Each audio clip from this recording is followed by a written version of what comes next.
제자가 그 선생보다 또는 종이 그 상전보다 높지 못하나니 제자가 그 선생 같고 종이 그 상전 같으면 족하도다. 집주인을 바알세불이라 하였거든 하물며 그 집 사람들이랴. 그런즉 그들을 두려워하지 말라. 감추인 것이 드러나지 않을 것이 없고 숨은 것이 알려지지 않을 것이 없느니라.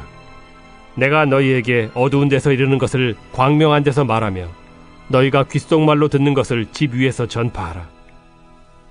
몸은 죽여도 영혼은 능히 죽이지 못하는 자들을 두려워하지 말고 오직 몸과 영혼을 능히 지옥에 멸하실 수 있는 이를 두려워하라. 참새 2마리가 하나 쌀이온에 팔리지 않느냐. 그러나 너희 아버지께서 허락하지 아니하시면 그 하나도 땅에 떨어지지 아니하리라. 너희에게는 머리털까지 다 세신 바 되었나니 두려워하지 말라. 너희는 많은 참새보다 귀하니라. 누구든지 사람 앞에서 나를 시인하면 나도 하늘에 계신 내 아버지 앞에서 그를 시인할 것이요 누구든지 사람 앞에서 나를 부인하면 나도 하늘에 계신 내 아버지 앞에서 그를 부인하리라. 오늘 말씀의 제목은 예수님께서 시인하시면이라는 제목으로 말씀을 전하도록 하겠습니다. 여러분, 우리가 이 세상에서 볼 수 있는 것들을 가리켜서 물질이라고 말합니다. 그러나 이 세상은 보이는 것만이 전부가 아니라는 것을 이미 잘 알고 있습니다. 눈에 보이지 않는 공기, 또 먼지, 또 사람의 세포도 우리의 몸속에 있는데 우리가 눈으로 볼 수 없잖아요. 그리고 바이러스는 눈에 보이지 않는데 우리가 존재하고 있다는 것을 경험하고 있는 것입니다. 여러분, 사람은 보이는 것만을 인정하려는 성향이 있습니다. 그래서 보이는 것만이 진실이고 또 보이지 않는 것들이나 감춰져 있는 것은, 드러나지 않은 것은 진실이 아니라는 자기 확신 속에서 살아갑니다. 특히 하나님을 믿지 않는 사람들은 보이는 것만이 전부인 것처럼 착각하며 살아갑니다. 결국 보이는 것 안에 갇혀버리고 마는 것입니다. 그러나 오늘 예수님께서 분명히 말씀하십니다. 26절에 그런즉 그들을 두려워하지 말라.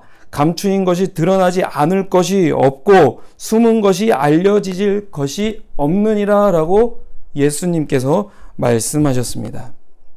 여기서 그들은 바알세불과 그 집 사람들입니다. 예수님께서 이 말씀을 하시기 전에 예수님께서는 마태복음 4장에서 제자들을 택하시고 부르신 다음 그들과 많은 무리들에게 말씀을 전하시고 함께 생활하셨어요. 그러니까 예수님께서는 이 말씀을 하기 전에 제자들을 택하셔서 그들과 함께 지내셨고 많은 말씀들을 12 사도들과 또 많은 무리들에게 전하셨다는 것입니다. 충분히 그들과 말씀하시고 가르치신 후에 예수님께서는 마태복음 10장 5절에서 12 사도들을 내보내셨다고 기록하고 있습니다. 제자들을 통해 하나님께서는 이스라엘 백성들, 그러니까 유대 사람들을, 잃어버린 양들을 찾기 위하여서, 하나님 앞으로 가게 하기 위해서 누가? 예수님께서 그 제자들을 택하시고 내보내셨다라는 것이죠. 예수님의 영혼 구출 작전이 시작된 것입니다. 이러한 영적인 흐름을 영적인 존재인 바알세불, 여기서 바알세불이란 악한 영의 우두머리라는 뜻이 있어요. 사탄은 거짓말하는 자, 속이는 자라는 뜻이 있다면 바알세불은 악한 영의 우두머리라는 뜻이 있습니다. 그러니까 악한 영의 우두머리와 그를 따르는 악한 영들은 제자들을 보며 분주했던 것입니다. 오늘 읽은 본문 말씀에는 기록되어 있지 않지만 평행 본문, 그러니까 똑같은 말씀을 기록한 누가복음 12장 1절에서는 예수님께서 바리새인들의 누룩 곧 외식을 주의하라라고 이렇게 말씀하셨습니다. 악한 영들이 분주해진 동시에 바리새인들도 예수님을 잡으려는 계책을 세우고 12장 14절에 마태복음 12장 14절에 보니까 이렇게 기록되어 있습니다. 바리새인들이 나가서 어떻게 하여 예수를 죽일까 의논하거늘. 그래서 10장 25절, 오늘 읽은 10장 25절에 그 집사람들은 그들, 그러니까 바리새인들의 배후에 있는 악한 영들과 동시에 바리새인들을 너희들이, 12사도들아 너희들이 두려워하지 말라라고 이렇게 말씀하고 있는 것입니다. 여러분, 우리가 세상을 살다 보면 보이지 않는 것들, 그리고 강해 보이는 것들, 커 보이는 것들이 우리를 두려움으로 몰아갑니다. 코로나19 바이러스 보이지 않습니다. 그러나 얼마나 많은 사람들의 목숨을 앗아갔습니까? 저는 지금 코로나19 바이러스가 악한 영의 역사라는 것이 아니라 보이지 않는 것도 존재한다는 것을 말씀드리고 있는 것입니다. 여러분, 눈에 보이는 것만 존재하는 것이 아닙니다. 눈에 보이지 않는 것도 존재합니다. 공기와 먼지, 바이러스, 그 모든 것들이 눈으로 볼 수 있습니까? 볼 수 없습니다. 그러나 존재한다는 것을 우리는 인식하고 알고 있습니다. 예수님께서는 제자들에게 뭐라고 말씀하셨냐면, 그렇게 두려워하지 말라라고 이렇게 말씀하신 후에 27절에 내가 너희에게 어두운 데서 이르는 것을 광명한 데서 말하며 너희가 귓속말로 듣는 것을 집 위에서 전파하라라고 이렇게 말씀하셨습니다. 이 본문을 누가복음 12장 3절에 이렇게 말씀합니다. 이러므로 너희가 어두운 데서 말한 모든 것이 광명한 데서 들리고 너희가 골방에서 귀에 대고 말한 것이 지붕 위에서 전파되리라 라고 이렇게 말씀하십니다. 예수님께서는 제자들을 통해 곧 복음이 전파될 것도 아셨기 때문에 제자들에게 두려워하지 말라고 힘을 북돋아 주고 계신 것입니다.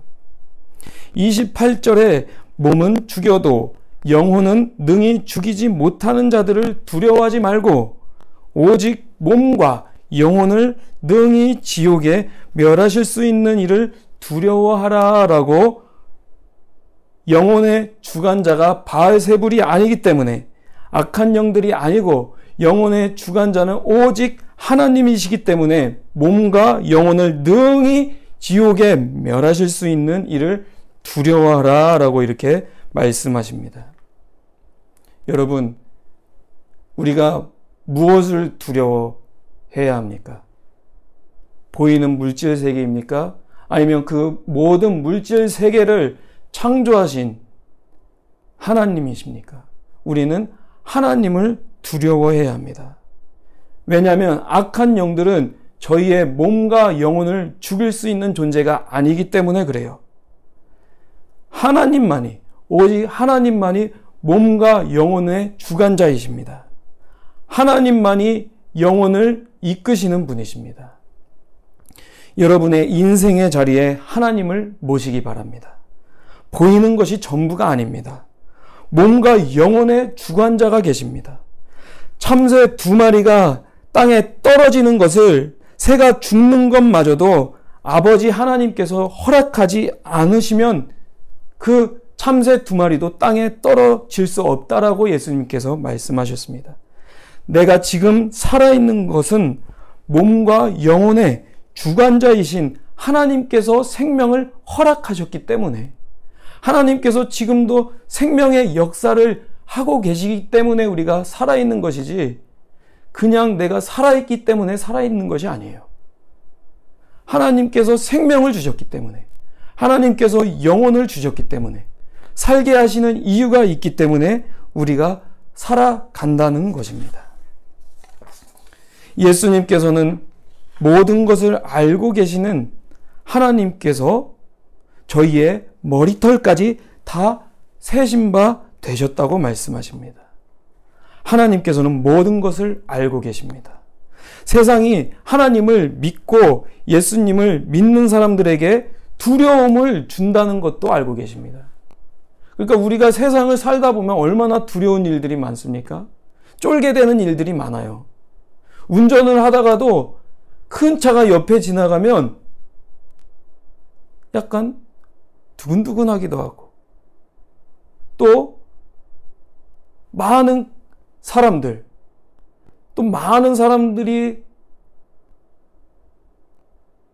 몰려다니고 할 때, 나는 혼자일 때 얼마나 외롭고 두렵습니까? 우리의 영혼이 얼마나 떨고 있습니까? 그러나 그 모든 두려움도 하나님께서 알고 계신다는 겁니다. 우리가 마주하는 두려움을 하나님께서는 알고 계십니다. 예수님께서는 알고 계십니다.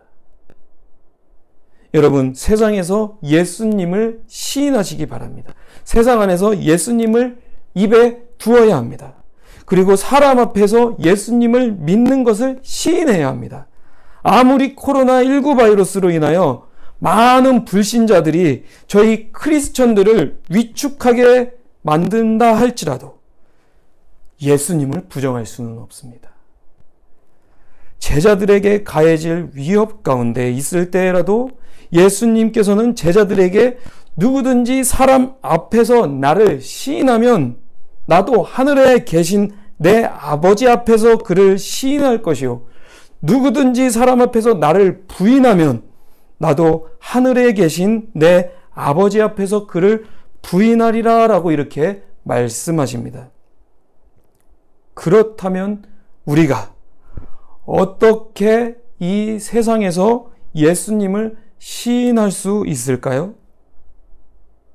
지금은 때가 때인 만큼 세상에서 예수님을 시인하고 예수님을 전하기가 매우 어려운 때이고 또 위축되는 것도 사실입니다.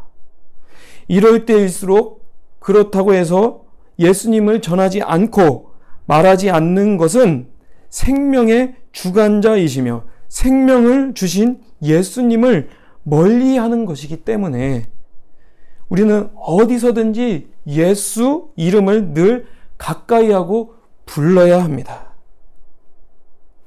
예수님, 주님, 아버지, 우리가 불러야 한다는 것입니다. 이방인을 위한 사도 바울은 로마서 10장 6절 이하의 말씀에 언제나 어디에서나 함께 계시는 그리스도 예수님에 대해서 말씀합니다. 어디서나 계시는 예수님을 주로 시인하는 그 사람에게 예수님께서는 마음에 늘 구원을 주기를 원하십니다. 생활의 구원을 예수님께서 주기를 원하세요. 여러분, 이 세상을 살다 보면 얼마나 위태한 일들을 많이 겪곤 합니까? 당황스러운 일들을 겪곤 해요.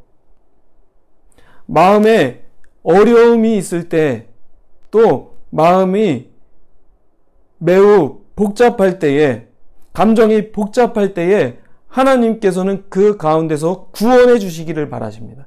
그 모든 복잡함과 혼란함과 어려움 가운데서 구원해 주기를 바라시는 분이 바로 저희와 함께 계시는 예수님, 성령님이시라는 겁니다.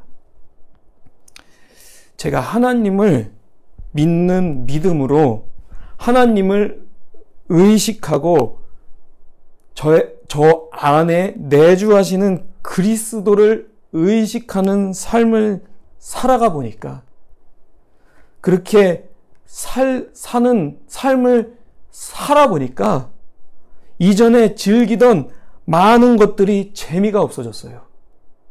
저는 게임을 많이 좋아했거든요. 현질도 했을 만큼 많이 좋아했거든요. 그런데 그것들이 이제 재미가 없어지더라고요. 재미가 없어요.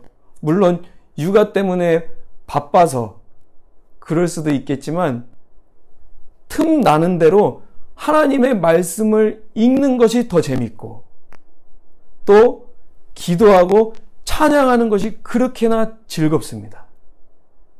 하나님을 의식하고 하나님을 마음에 모시니까 예수님과 함께 동행하는 삶을 살기를 원하게 되니까 세상에서 그 재미있어 했던 그 모든 것들이 재미가 없어졌습니다.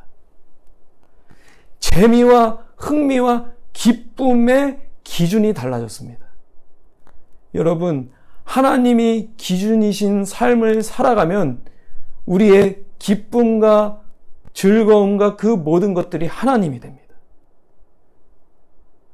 그래서 하나님 안에서 찬양하고 하나님의 사람들과 함께 교제하는 것이 더 즐겁고 기쁜 삶을 살아가는 거예요. 그러나 예수님, 하나님, 그리스도인들이 아닌 사람들이 얼마나 세상에 많은 것들을 누리면서 또 그것이 즐거움인 줄 알고 기쁨인 줄 알고 살아갑니까? 그들은 하나님을 알지 못하기 때문에 하나님께서 주시는 기쁨과 평안과 하나님께서 주시는 그 즐거움을 알지 못하기 때문에 그리스도 밖에 있기 때문에 그러한 것입니다.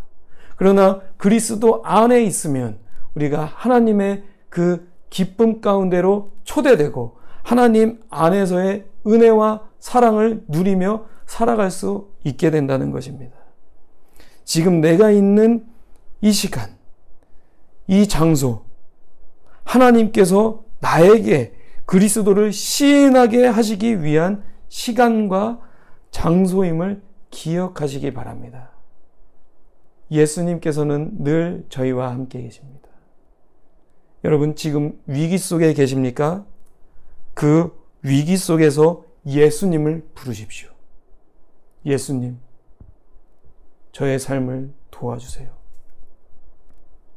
예수님, 저의 인생의 주인이 되어주세요. 예수 이름으로 기도하시기 바랍니다. 그러면 주의 이름을 부르는 모든 자들에게 예수님께서는 구원을 주실 것입니다. 예수님께서 주시는 그 구원의 은혜와 사랑과 그 기쁨을 경험하면 인생이 조금씩 달라집니다. 예수님께서 이끄시고 하나님께서 이끄시는 그 기쁨 가운데로 들어가게 되는 것입니다. 여러분, 예수님을 인생의 주인으로 모십시오. 하나님을 인생의 주관자로, 생명의 주관자로, 영혼의 주관자로 모시기 바랍니다. 그러면 하나님의 은혜의 인도하심을 받게 됩니다. 저와 여러분 모두가 예수님께서 주인된 삶을 살아가고 하나님께서 이끄시는 그러한 사람들로 살아가기를 주의 이름으로 소망합니다.